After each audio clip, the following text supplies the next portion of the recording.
जय श्री राम दोस्तों। चलते हैं आज की अपनी नई कहानी पर। घर में बड़ी शांति छाई हुई थी। किसी की भी हिम्मत नहीं हो रही थी उस शांति को तोड़ने की, क्योंकि घर की मालकिन ममता जी मुंह फुलाकर बैठी हुई थी। आखिर उनके स्वभाव से हर कोई परिचित था। जो शांति को तोड़ने की हिम्मत करता, उनका गुस्सा उसी पर फट पड़ता। इसीलिए सब चुपचाप अपने अपने काम में लगे हुए थे और उनके सामने आने से बच रहे थे। आज उनकी छोटी बहू मानसी ने उन्हें इस तरह से जवाब कैसे दे दिया, यह उनकी बर्दाश्त की हद से बाहर था। जबकि बड़ी बहू मेघा ने भी आज तक कोई जवाब नहीं दिया था। ये अलग बात है कि वो अपने पति के साथ दूसरे शहर में रहती है और यहाँ साल में 1 या 2 बार आती है। आखिर इतने बड़े परिवार की बागडोर उन्होंने इतने सालों से संभाल रखी थी। पति तो थे नहीं, काफ़ी साल पहले उनकी मृत्यु हो गई थी, लेकिन अपने जाने से पहले वो अपने दोनों बेटे और एक बेटी की शादी कर गए थे। घर में बड़े बेटा संजय और उनकी पत्नी मेघा और उनके 2 बच्चे थे। नौकरी के कारण संजय अपने परिवार के साथ दूसरे शहर रहता था। वहीं छोटा बेटा विजय और उसकी पत्नी मानसी ममता जी के साथ इसी शहर में रहते थे और उनके भी 2 बच्चे थे। बेटी नैना का ससुराल भी यहीं पास में था। आज सभी लोग घर में ही मौजूद थे। नैना अपने पति गौरव के साथ सुबह सुबह ही आ गई। बड़े भैया भाभी अपने बच्चों के साथ आए हुए थे। दरअसल मेघा और संजय के बेटी का सगाई 2 दिन बाद होनी थी। लड़के वाले इसी शहर के थे तो सगाई का प्रोग्राम भी यहीं घर से होना था। बाकी के रिश्तेदार भी कल से आ जाएंगे। इसी सिलसिले में पूरा परिवार एकत्रित था। सब बाहर हॉल में बैठकर डिस्कशन कर रहे थे।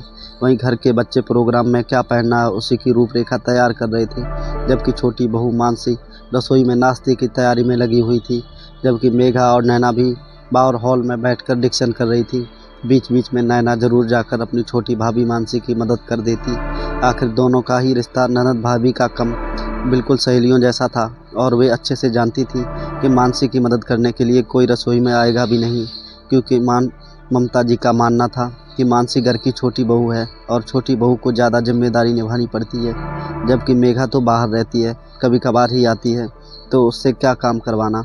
नाश्ता तैयार हो गया था तो नैना और मानसी फटाफट सबको सर्व करने में लग गई थी और खुद भी अपनी प्लेट लेकर वहीं बाहर हॉल में आकर बैठ गई। डिस्कशन करते करते ही सब लोगों ने अपना नाश्ता शुरू किया। तभी ममता जी ने मानसी से बोली, मानसी फटाफट से दोपहर के खाने की तैयारी भी कर दो। एक रसेदार सब्जी और एक सब्जी सूखी बना लेना, साथ में बूंदी का रायता भी कर देना और रोटियां सबके आने पर गर्मा गर्म ही सेक कर देना। ऐसा ना हो कि रोटियां पहले से सेक कर रख दे। और तुझे कोई दवाई लेनी हो तो समय से ले लेना। कहीं ऐसा ना हो कि कल मेहमान आ जाएं और काम के समय ही तुम अपना पेट पकड़ कर बैठ जाओ। वैसे भी तेरी महावरी का कोई पता नहीं है, बिन बादल के कभी बरस पड़ता है। ममता जी ने सबके सामने ही ये बात कुछ ज़्यादा ही ज़ोर से कह दी। नाश्ता करते हुए मानसी के हाथ रुक गए। मानसी नज़रें झुकाए ही अपनी प्लेट लेकर चुपचाप उठकर रसोई में चली गई। तब नैना ने बीच में ही कहा, माँ सोच समझ कर तो बोलो, बड़े भैया आपके दामाद सब यहाँ बैठे हुए हैं और तुम उनके सामने ही भाभी से इस तरह से कैसे बोल रही हो। हाँ तो इसमें गलत क्या है।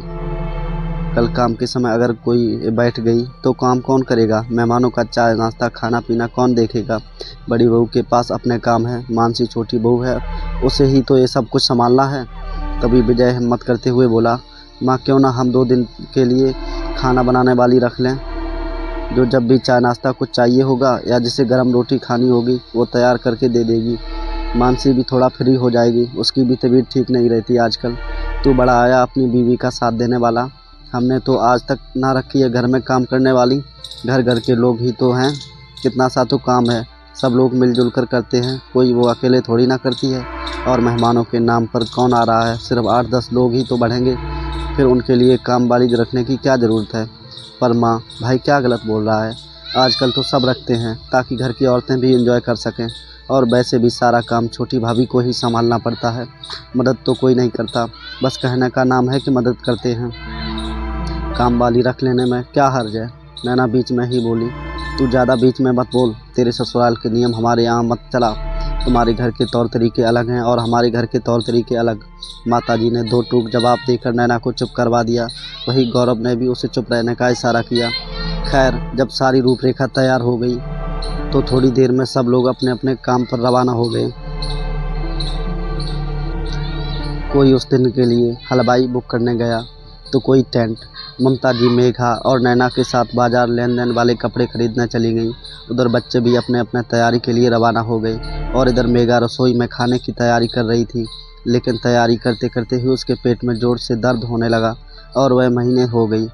अब तो उसका दिल ज़ोर ज़ोर से धड़कने लगा। ममता जी को पता चलेगा तो वो सबके सामने ही हंगामा कर देगी, क्योंकि बोलने से पहले तो सोचती भी नहीं।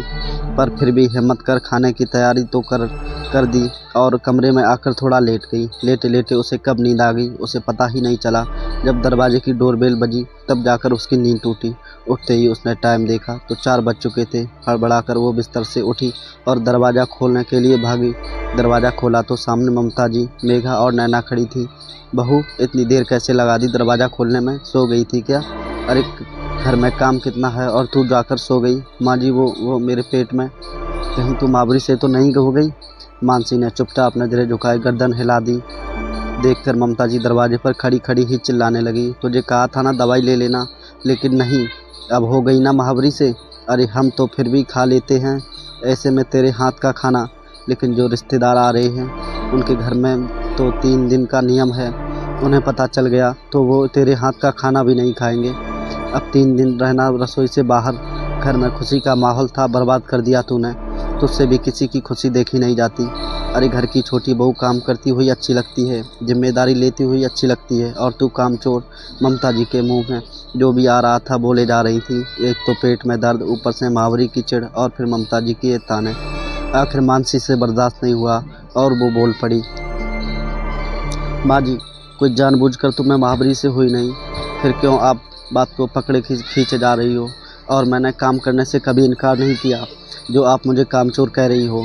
मैं चाहे कितनी ही परेशान रहती हूँ, पेट पकड़ कर बैठ जाती हूँ, लेकिन इसके बावजूद खाना तो मैं ही बनाकर खिलाती हूँ आपको। और कौन से शास्त्रों में लिखा है कि छोटी बहू की उम्र नहीं बढ़ती? मेरी भी उम्र बढ़ रही है, 40 के ऊपर की हो गई हूँ। हार्मोन बदल रहे हैं, कभी भी महावरी आ जाती है। कितना खून निकल जाता है, 10-10 दिन तक खून बहना बंद ही नहीं होता।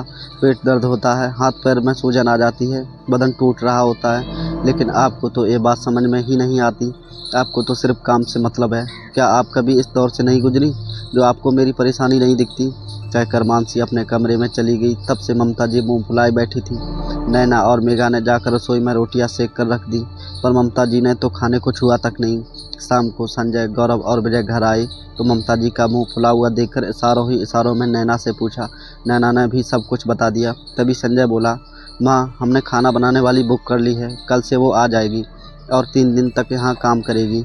उसकी बात सुनकर ममता जी गुस्से में उसकी तरफ देखती रह गई और बोली, मैंने मना किया था ना सुबह, फिर क्यों? तेरे सामने ही तो सारी बात हुई थी, मेरे सामने ही सारी बातें हो रही थी माँ, तभी तो मैं निर्णय लिया। मानसी भी इस घर की सदस्य है, अक्सर ही बीमार रहती है, तो उस पर हम काम का बोझ नहीं डाल सकते। आखिर उसे भी तो एंजॉय करने का पूरा हक है। अब तुम भी कर लो मनमानी, मेरी तो कौन सुनने वाला है। आज मानसी मुझे जवाब दे गई, अब तुम भी बोल दो। माँ, वक्त के साथ बदलने में कोई हर्ज नहीं है। अगर आप थोड़ा उसके बारे में सोचती तो वो कभी पलट कर आपको जवाब नहीं देती।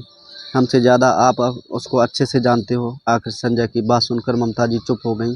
आखिर संजय गलत तो नहीं कह रहा था, वक्त के साथ बदलने में क्या हर्ज है? आखिरी लकीर के फ़कीर बनकर तो हमेशा रहा नहीं जा सकता।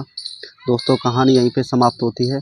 और कहानी पसंद आई हो तो लाइक शेयर सब्सक्राइब करना ना भूलें और हमें कमेंट में ज़रूर बताएं ये कहानी आपको कैसी लगी। जय श्री राम दोस्तों।